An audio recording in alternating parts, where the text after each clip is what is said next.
Hi everybody, this is Sean Kenney, alongside my brother Michael Kenney. A lot of people say he's the Goomba. So Michael Kenney, how did you get the name the Goomba? Well, an opportunity to wrestle came along, and I wanted to create a character. And I had this outfit that was gifted to me, and it was a mafia outfit. So I just looked up mafia terms, and one of the words I discovered was Goomba, and it kind of sounded like a cool name for a wrestler. And that's it. And what's the name of your group? Your mafia. Well, currently I'm in a tag team with Biggie Sanchez, and we are called the Deep Creek Syndicate. What does that mean? Deep Creek Syndicate syndicate obviously is a mafia term as well. Deep Creek is just a homage to the high school me and my buddy Biggie Sanchez used to go to. We went to Deep Creek High School in Chesapeake, Virginia, so that's why we're called the Deep Creek Syndicate. Oh, okay.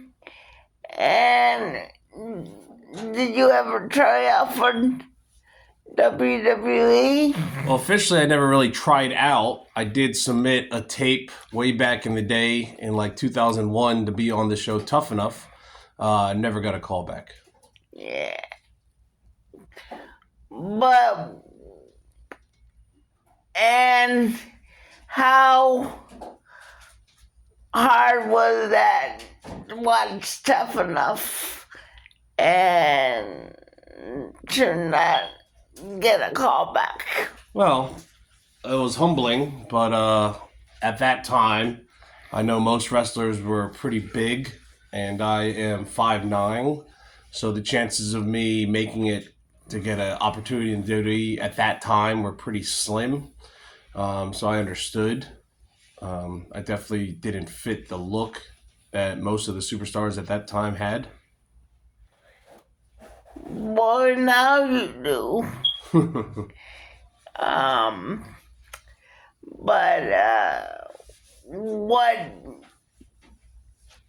what attracted you to WWE and your brother Sean? What do you mean? What did attracted you to WWE? Like as a child? Yeah. I don't know. Just watched it as a child. Thought it was pretty cool seeing guys wrestle.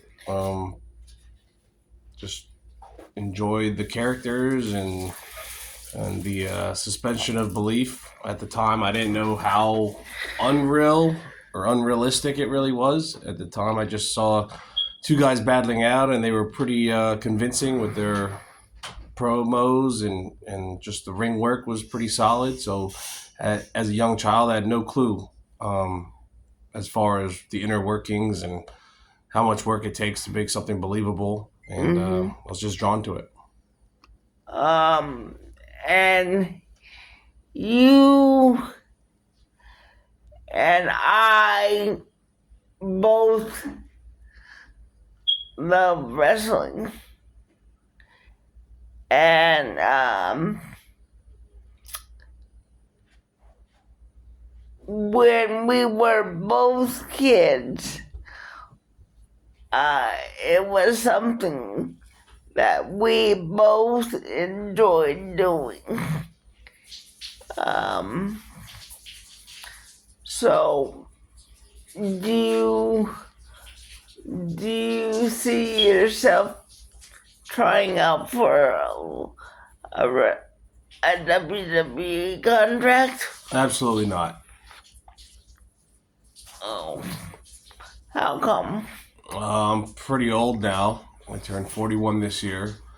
I'm one bad wrestling move away from never doing it again, let alone most things in general, because it's a very small window on how to get hurt in wrestling. No, I do it for fun. I do it as a hobby. That's all it is. It's not something I think long term. There's a big opportunity down the line. I just when the opportunities come, I jump on it. But outside of that, I'm. It's more of a hobby than anything. Oh, hobby. So, uh, what do you think about your brother Sean?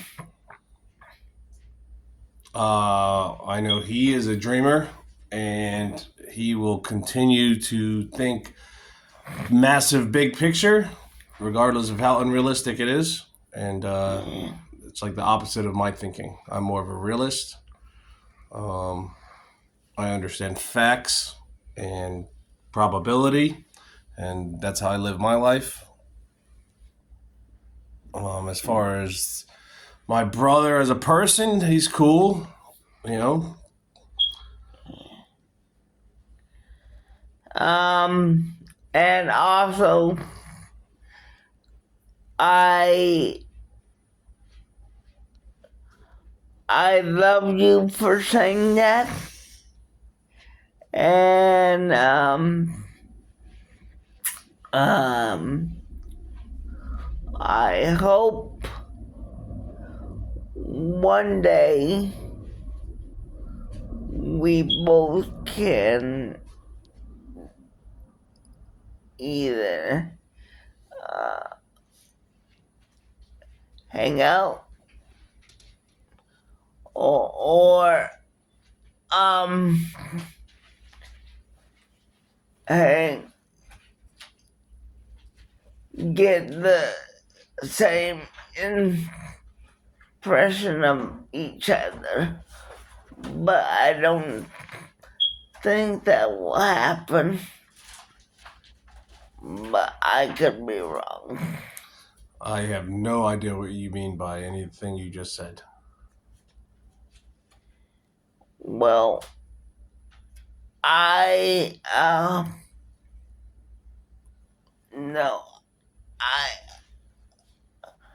I realize that you think that I'm not capable of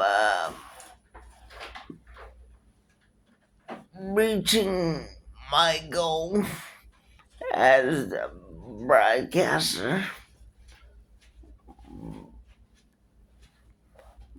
but I really want you to understand me.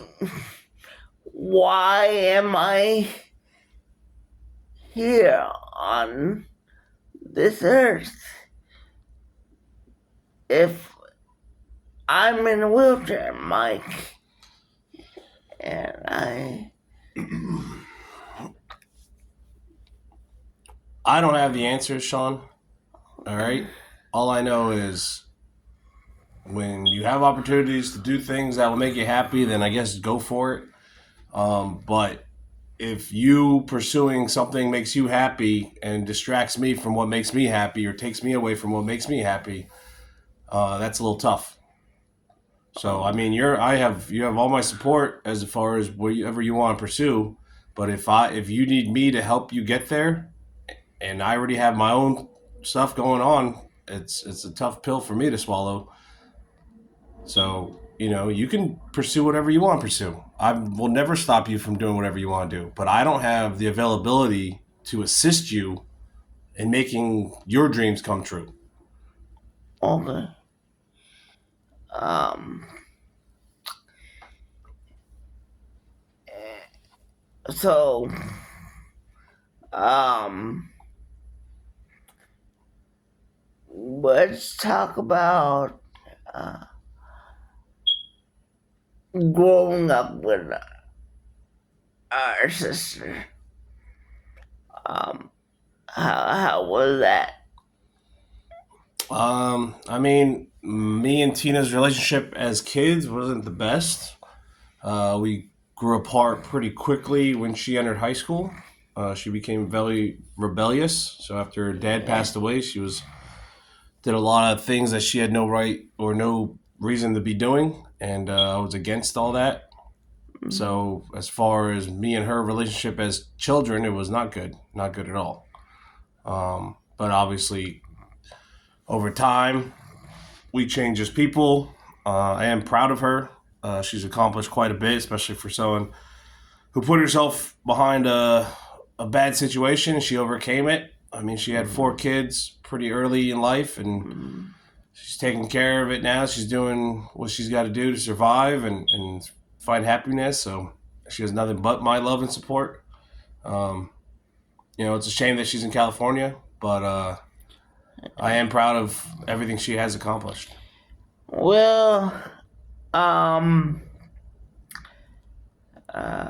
yeah, I am proud of her too, but I don't think she's proud of me. I disagree. You disagree? Yep. I'm proud of you. I'm pretty sure Tina's proud of you.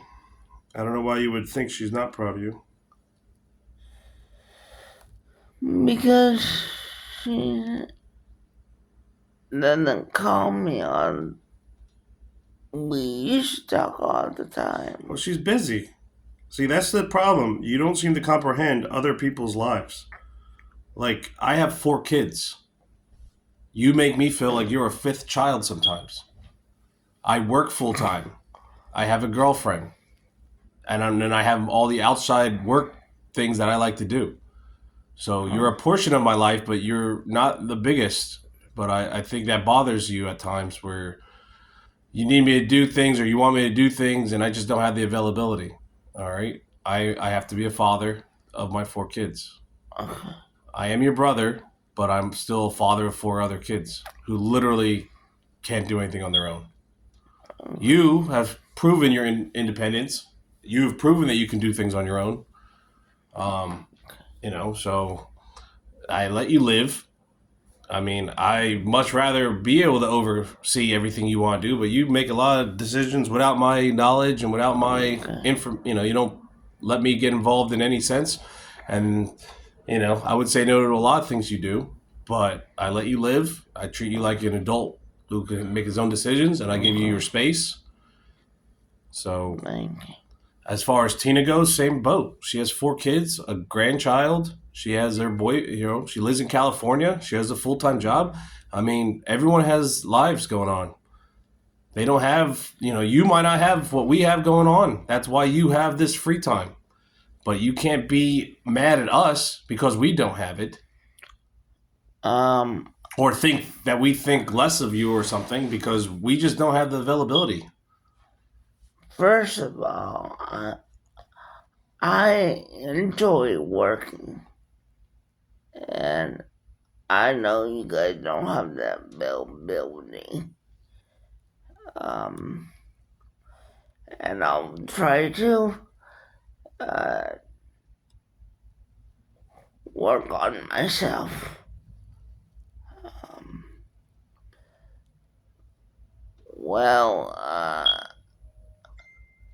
Thank you for your time, Michael.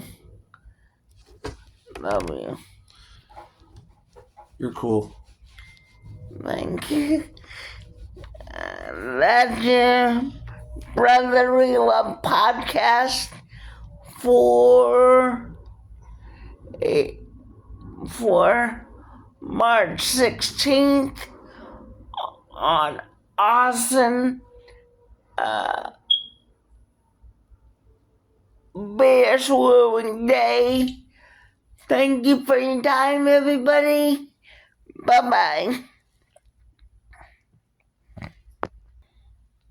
Welcome back to Brotherly Love. Kenney's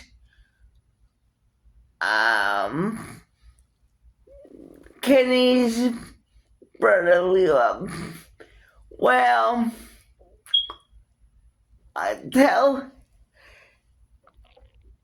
tell us a little bit about Michael Kenney III. our dad? Well, not much to tell you outside of the 11 years I knew of him. From Bronx, New York. He met mom in the Navy. In the Philippines, In right? the Philippines. He was in the Navy at the time. He was Irish from New York. He was the second child. He had an older sister named Lenora, and then he had two younger sisters named Linda and Lisa. When he joined the Navy, he was in for, I think, 6 years. He introduced Uncle Pat to Aunt Lisa while they were in the Navy. When he got out the Navy, I know at one time he was a janitor. The biggest thing about him, unfortunately, was he was an alcoholic. He had lots of trouble maintaining sobriety. When his dad died, our grandpa died, that was pretty bad for him, and he handled it poorly and really drank himself to death. It was probably like a 6 month, I think, gap between his dad dying and him dying. I was 11. Mm-hmm. I mean, I remember some moments of him growing up. And for the most part, he was a good guy. Yeah. He was funny. He was good looking. Yeah. He liked sports. Yeah. But I was definitely more of a mama's boy. And I remember years ago, there was a fight between mom and dad. I don't know what it was about. I could make a theory. But long story short, I remember mom threw a vase at his head and he left. I know that. And then he took us to, I think, was like a girlfriend's house, and we were there for like 3 days, and it was weird for me because I was young, 9 or 10, and I totally didn't comprehend what was happening, had no clue, no idea what's going on there. And then when mom and dad separated and mom got through this apartment, mom had her own substance abuse issues, plus she had schizophrenia.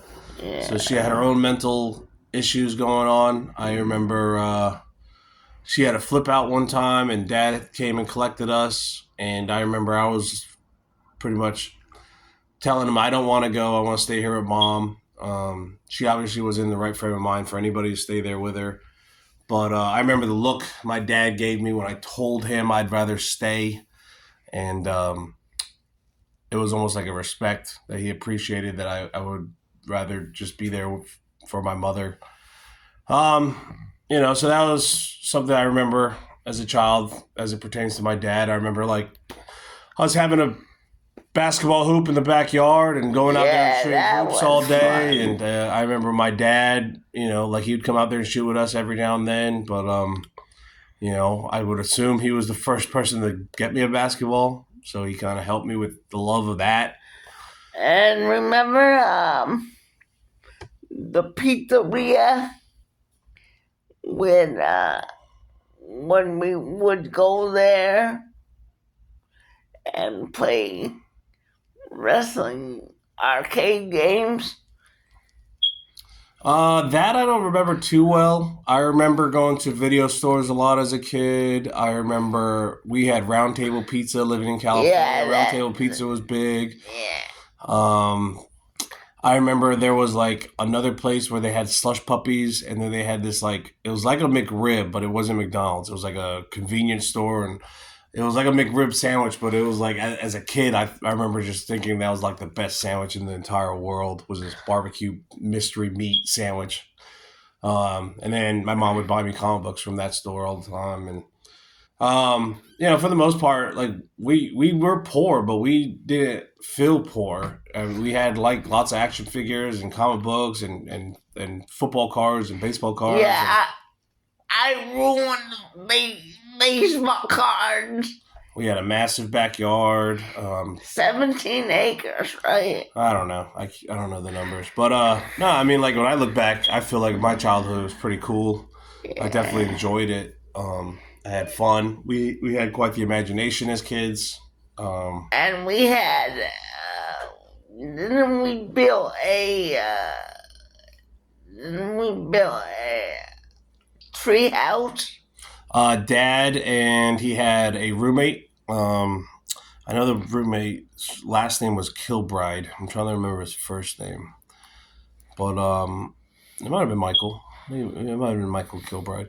But he had 3 sons as well, and him and my dad, they built like this really cool. We call it a tree house, but it really had nothing to do with trees. It was just like it was almost like a 2-story big house for like kids.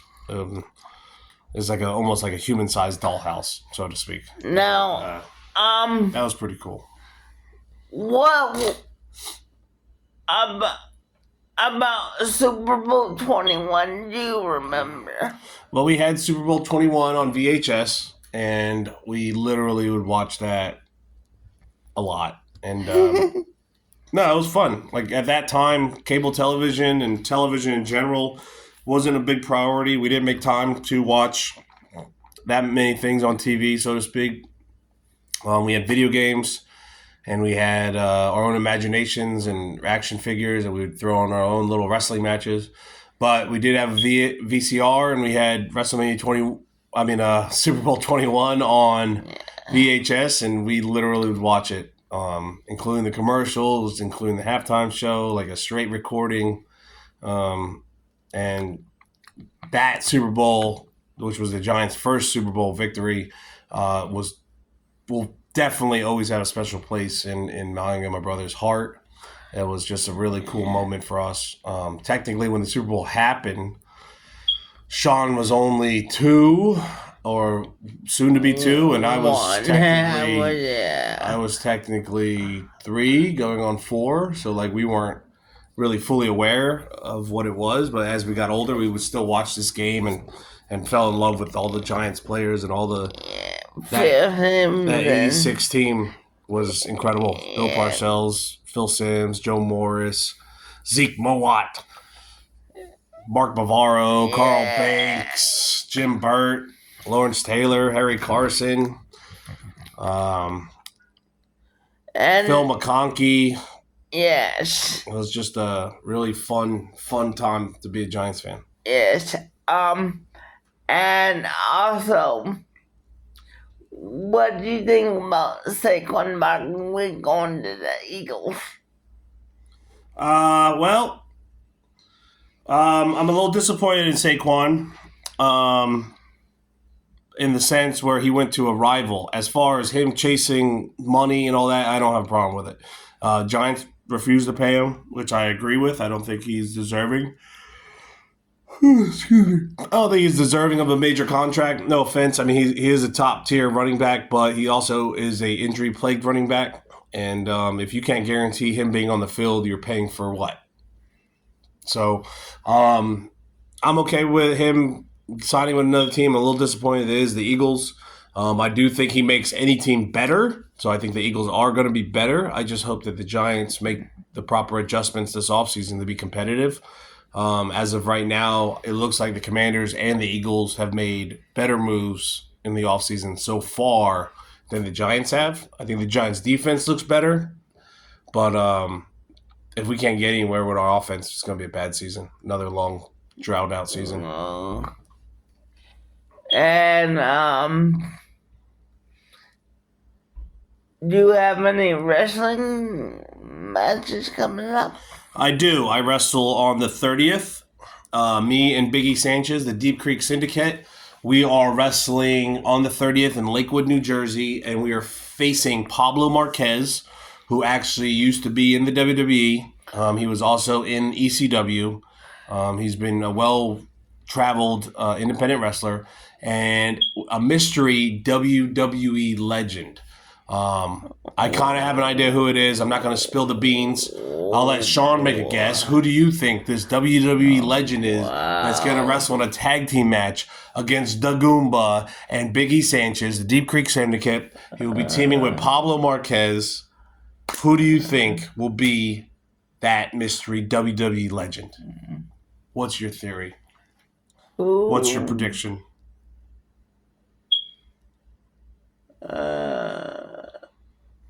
Is he currently wrestling?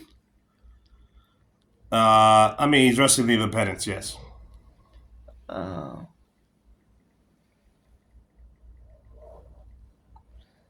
And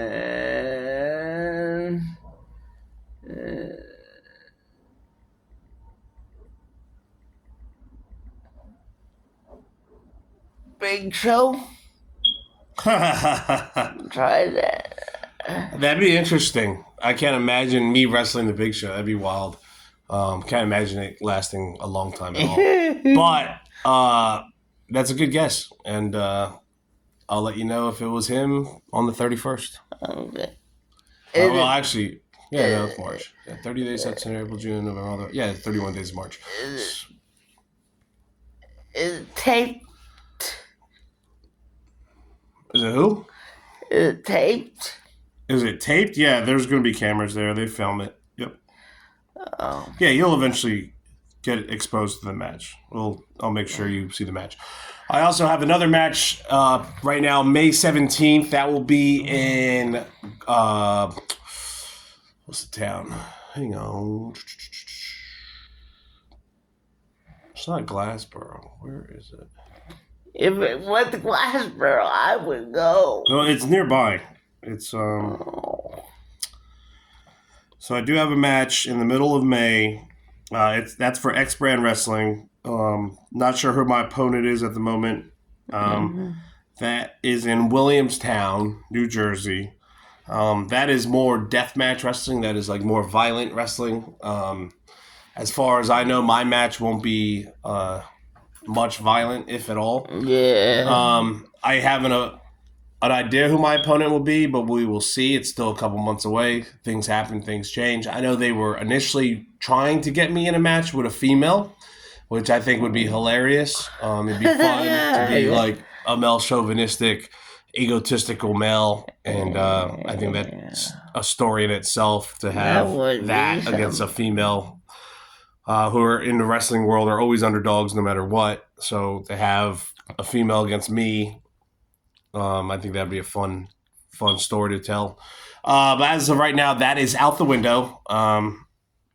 As far as the story going into May, not sure what's happening. X Brand is having a show on WrestleMania the 7th, pre-WrestleMania. They're throwing a 2:00 show. So there's going to be some storylines developing there. I'm not involved in this show. So as far as what goes from this show to the next, mine's going to have to be like a fresh kind of story. But regardless, May 17th, I'm definitely going to be wrestling on that show. It'll be in Williamstown, New Jersey. I had an incredible match there last year against Biggie Sanchez. It was for the X Brand Championship, which I was the inaugural X Brand champion. I won the championship from Biggie Sanchez. They created this title. It's called the X Brand Going Viral Championship. It is practically the Intercontinental Championship as the equivalent for X Brand Wrestling.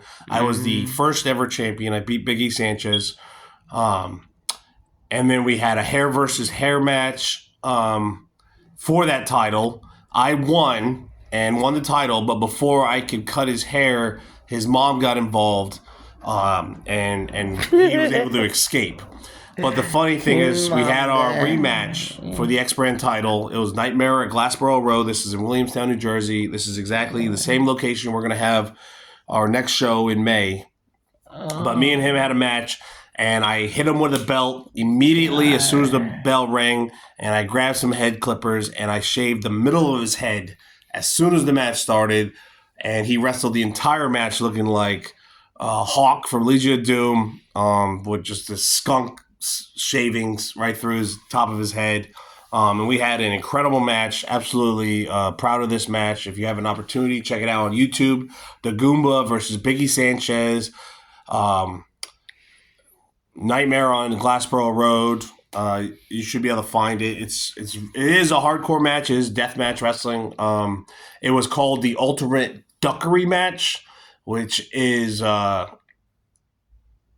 play on words because in the deathmatch world, they have ultra violent F word furry match, but this one was duckery because Biggie Sanchez's whole gimmick, a lot of his things is he has rubber ducks. He throws them to the crowd. Yeah. His motto is "You'll be swimming with the ducks." That's his like motto. And so a lot of the weapons involved in this match had rubber ducks like glued to them. So there was like a baseball bat with ducks on them, and a pan with ducks on them, and then there was a table that we had ducks on, and you got to watch the match. It was pretty creative, great flow. The moves were intense. They were violent. They were really good. The crowd reactions were all legit. Like they really were invested in the match, and I think we told a really good story, and very proud of it. Yes.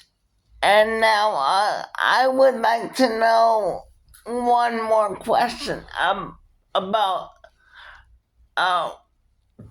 wrestling gimmicks. Okay. How do you make the crowd believe that you're really this character? Well, I don't know if it's more about getting them to believe I'm this character. It's more about them comprehending I'm in character. Like if you see any mafia guy in wrestling, are you really going for the idea of wrestling? Are you really going to believe anymore that like, oh, that guy's definitely in the mafia? Like you see the Undertaker, do you really think he's like a dead person? No, you don't. But it's fun to see, as this guy who's portraying a dead person and to see what they do with it. So I look at it like that. So if you see the Goomba come out, here's this mafia guy, greaseball, straight Italian guy. The thing is, I also call myself is your mother's favorite. Your mother's favorite. That could pertain to anything. Your mother's favorite what? It could be anything. My mom used to always tell me I was her favorite, which is hilarious because now I'm using it as a wrestling thing. But I'm referring to everyone's mother. Everyone's mother likes the Goomba. And so when I come to the ring, I get the crowd involved. I do this thing where I go for a high five. They go forward, and I pull back, and then I kind of do the Italian rub my chin, flick my fingers across my chin at them, and forget about it. And most people they laugh. Most people get a kick out of it, but some people actually get relatively pretty pissed off about it, which is pretty funny because I do enjoy being a bad guy. I like being a heel. I like getting a response from the crowd where they don't like me, and so that's fun to do too. Not only that. I've been a lifelong wrestling fan, so I kind of have an idea of what I would like to see as a fan, and I try and implement that in my wrestling. So, like when I go out there and I do my shtick and I wrestle and I interact with the crowd, I put myself in a position in my head. What would I want to be exposed to as a fan? What would I want to see? What would I expect from wrestlers? And I try and do that for the fans. I literally get them involved. I make them feel something. I get them responding. I do enjoy my wrestling. I think my wrestling's pretty solid, pretty hard hitting, pretty physical, realistic, which is a very Bret Hart. Like I grew up loving Bret Hart. Bret Hart was 100% as an adolescent my favorite wrestler, and to me, to this day, there's a lot of people that would argue that he still is the greatest wrestler of all time because there was a realism to his wrestling, and I feel like that's how I try and implement my wrestling. I like to try and keep it realistic, not too hokey. Some stuff comes off maybe cartoony. Some stuff comes off as comical. There is a part of wrestling that it's good to have that. I do like to make people laugh. So I do have some comedic parts in my wrestling. But for the most part, I think from bell to bell, my goal while I'm in that ring is to kind of give them something that maybe they're not used to seeing that often, which is just solid storytelling, realistic wrestling. If I could have someone in that crowd look to his person sitting next to him and go, man, I don't know. I think you might have really punched him in the face. That I got it. That's perfect. That's exactly what I'm trying to do. And, and hopefully in the ring, we're not really are getting punched in the face, but, things happen. But if I'm not really getting punched in the face, but people in the crowd think I am, that's wrestling to me. That's the wrestling I want to be part of. Thank you for your time, Michael. And I love you again. And hasta pasta, everyone. Thank you for your time. Bye bye.